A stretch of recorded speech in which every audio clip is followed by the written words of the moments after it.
Hi guys, welcome back to my channel, True Crime Weekly. Alright, today we're going to talk about a case that somewhat hits really close to home. It had happened in 2003, and I actually worked with the murder in 2001. Me and my ex-husband did at a local grocery store here. So when I found out this case, when it happened in 2003, I got very intrigued with the psychological aspect of murders and what makes them tick different, and it was just very compelling to me. And like their backstories, their childhood backstories. I really didn't know him as in his childhood or anything. He did work very close with us in the grocery store. I mean, we knew each other by name. And when this happened, it was heartbreaking for the victim, not him, for the victim of his, which we're going to talk about today. It was so sad. She had everything going for her in life. I mean, literally everything. So without further ado, let's get into it. Alright, we're going to be talking about Sandy Jeffers. Sandy Jeffers was 25 years old. She was studying anthropology at University of Tennessee College, which is only like 15 minutes from here. But she lived in my hometown, Maryville, Tennessee, and she actually worked as a teller at one of our local banks, credit unions, here in Maryville, Tennessee, while attending college. So, on May 5th, 2003, Sandy Jeffers had gotten home from work and a letter in the mail from her bank. Inside was a written check to Walmart here in town, and she did not write it. She did not know who wrote it. Of course, they signed her name to it. So she went and looked in her checkbook and found that there were numerous different checks, like throughout the checkbook, not all together, not check 100, check 101, 102, just saying those numbers, not like that. They were sporadically missing out of her checkbook, like 20, then 1, then 31, then 1. So she had called our local police department here, which is Maryville Police Department. And while she was, or let me back up, I'm sorry. Before she called the police department, she had called her boyfriend. His name was James, which was also attending University of Tennessee with her. They had been together for 5 years. And asked him, did you do this? I'm not going to be mad at you. I just need to know. And he said, no, I would never do nothing like that. And then she thought, well, maybe in one of my classes, somebody got into my backpack and went through my checkbook. So while talking to her boyfriend James on the phone, she noticed her latch on her window was actually broken. And like somebody got into it broken. And she was like, okay, well, I'll call you back. Then she called Maryville Police Department. When Maryville Police Department came out, she told them what happened with the check. And they asked her, they said, does anybody have access to your checkbook? Boyfriend, friend, roommate? She said, no, I live by myself. Her and James, her boyfriend, did not live together. And the officer said, have you noticed anything else missing? And she said, no, not of anything of value. And she couldn't find anything at the time that was missing. And he made a report, and she said, though my window latch has been broken, like somebody broke in. And he made a report about that. And she said, I'm ordering a security bar, which it goes like on your window where people can't get in from this outside because of the security bar that's going in it.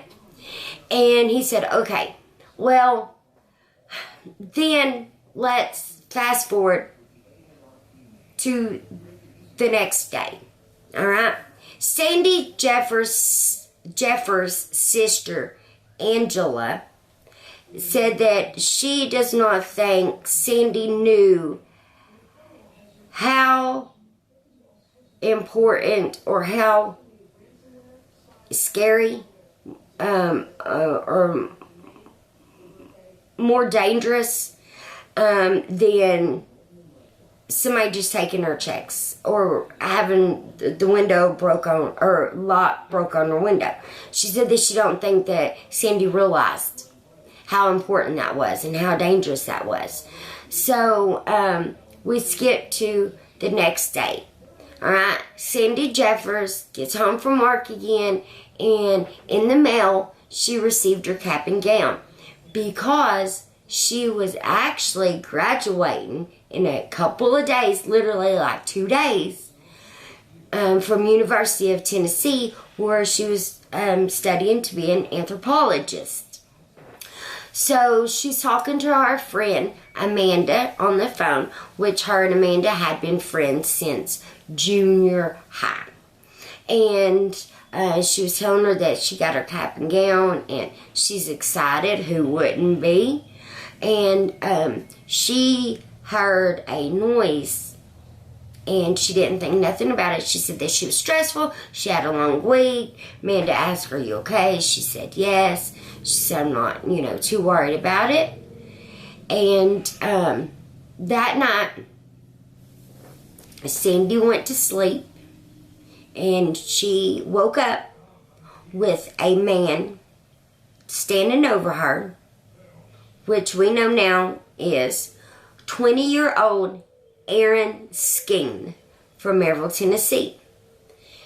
He duct taped her. The neighbor said that she thought she heard screaming, but it quit really quickly because he duct taped to her mouth. Of course, the neighbor didn't know this, but the neighbor didn't do nothing about it because she didn't know what was going on. I mean, it could have been anything. A fight, somebody playing with each other. I mean, quickly, a scream and then quiet. You don't tend to really think too much about it. And then Aaron Skeen, after tying up Sandy, left Sandy on her bed while he went to go retrieve his car. Alright, then the neighbor, Aaron Skeen, backed up his car to Sandy's apartment, and the neighbor heard more screaming at this time and kind of like a scuffle, so she looked out, and when she looked out she saw Aaron Skeen's car, and she knew that it's not a local car. She's never seen it before, so she saw him putting something in the trunk. She called Maryville Police Department. Well, the captain came out, Captain Moore. She was the captain in 2003 during this crime, and the captain talked to her and she told her what was happening, and she asked the captain, or the captain asked the neighbor, said, do you have a tag? The neighbor said, no, I didn't get the tag, but I know the make and the model. She said it was a red Dodge Shadow. She said that it had a primer mark on the passenger side. So the captain said, okay, well, she put out a bolo. Be on the lookout for that car. And she called Sandy Jeffers' family, which I guess they called Vicky, which is Sandy's oldest sister, and Vicky called Angela, which was Sandy's middle sister. And Angela said it was so surreal. She said that she was thinking, who could have got her? Why did they get her? What's happening? So soon, while Sandy was in the trunk of Aaron Skeen's car, I'm guessing, heard this too. I know Aaron said he heard it, so I'm pretty sure she did too, that they were actually looking for his car. So he got freaked out. So he drove her up to Foothills Parkway, which is about 15 minutes from where I live. If that, it's right outside the Great Smoky Mountains entrance. Well, I guess the captain actually talked to one of the other detectives, which said, hey, we have something on a Sandy Jeffers. And it was a police report from when they took the police report of the missing check and the broken window. Well, at this time, Captain Moore said that she wanted to see who wrote the check, that she thought maybe he has nothing to do with this kidnapping. But let's try anyways. Let's check. So she went to Alcoa Walmart here in town, which they pulled their surveillance footage. And you see Aaron, which she didn't know at the time was Aaron, but you see him buying bicycle equipment and camping gear.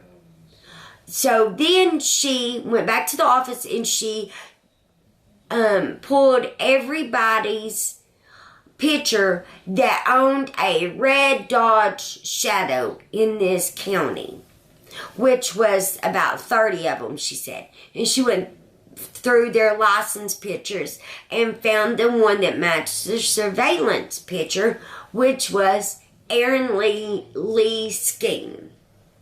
Then she went to go talk to Aaron, which he lived with his family, and he lives about 1.5 miles from the police department, Maryville Police Department, and he lives about that far the opposite direction of me.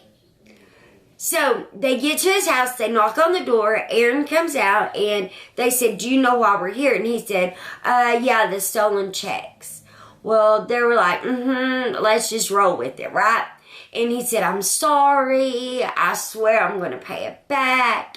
And at this time, Captain Moore said, would you be willing to come down to the police department and talk to us about it? We have some questions for you. He said, sure.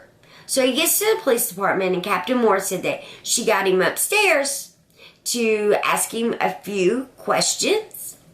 And she began to ask him how he knew Sandy Jeffers. Well, this is when Aaron Skeen let it all go. He told him exactly. He said that she wanted me there. She knew that we was in a relationship. You know, stalkers has a fantasy life. They build a fantasy in their head. When they're stalking a person, regardless if it's a man stalking a woman stalking a man, woman, whatever, they believe the other person they're stalking knows it, wants it, loves it. They're in a relationship together, and they just live this fantasy life, okay? Well, he told them that, they said, how did you break into her apartment? And he said that he was just happening to go by her apartment one day and saw the window open. All right, now, here's the first clue. Her apartment that she lived in is way off of a road, okay? Like, you have to go back up into the apartments. There's only like 3 or 4 apartments in the whole complex. That's it. Just a little bitty apartment complex. There's nothing around it. There's woods. There's electrical, big towers. It's not around anything. It's not like there's other apartments around it, and he was visiting somebody and he was walking through, or, you know, it's next to Walmart and he was walking through to go to Walmart. You had to know she lived there. He did. It's just not something that you walk around. So, all right, I'm sorry. So he said that she left the window open, that she wanted it. That's the reason she left the window open. That's the reason he knew that she wanted it, because she was leaving signs to say, come on in my apartment and steal what I have, and which this is his fantasy world again, okay? They asked him, they said, what all did you take? He took checks and the other things that he took that she assumingly did not know because she did not put it in the report. But he told the detective it was CDs, a brush, and underwear. And now with these things, they might be nothing for us. There's no monetary value of them, of the items, but it's a part of Sandy. That's what he wanted. He wanted a part of Sandy. That's why those items, trophies, are very important to him. Maybe not to us, but very important to him. It's kind of like he has a part of her, like they're together in his mind. Alright? So they asked him, they said, where did you take her? Did you kidnap her? And he said that she was asleep, and that he was watching her just sleep, and she woke up, and he had to kidnap her. And they said, why? And he said, because I had to get rid of the evidence. They asked him, they said, Aaron, is she still alive? And he said, last time I saw her, she was still alive. They said, will you please take us to her? He said, yes. So they went to the Foothills Parkway. He said that he was driving up the Foothills Parkway. She opened the door and jumped out and ran through the woods. He said that he noticed the door was still open on the passenger side. He pulled over, closed the door, looked around, and she was already taking off running. He said that he jumped back in the car and got out of there. But she was alive last time he saw her. So they're walking through the woods. Well, where they're walking, the captain said that on the other side of that embankment is a cliff. And when you go up Foothills Parkway, I've been up it numerous times, there's little pull-offs for you to pull off and look over the bluff. And you can see like the city and stuff. So there's all kinds of huge drop-offs up there. Big cliffs. And the captain said, is this where she was? And he said, yeah, she ran this way. And the captain said, you want to come over here with me and we'll look together off of the bluff, right? And she said that he started getting nervous, afraid, like he was going to find Sandy off the cliff where he left her. And he didn't want to see that. So the detective walks over and looks down, and there, sadly, is Sandy, the beautiful girl that had her life laid out. She was in a career almost, well, basically, she had one degree already, an undergraduate degree, which I couldn't find what that degree was for.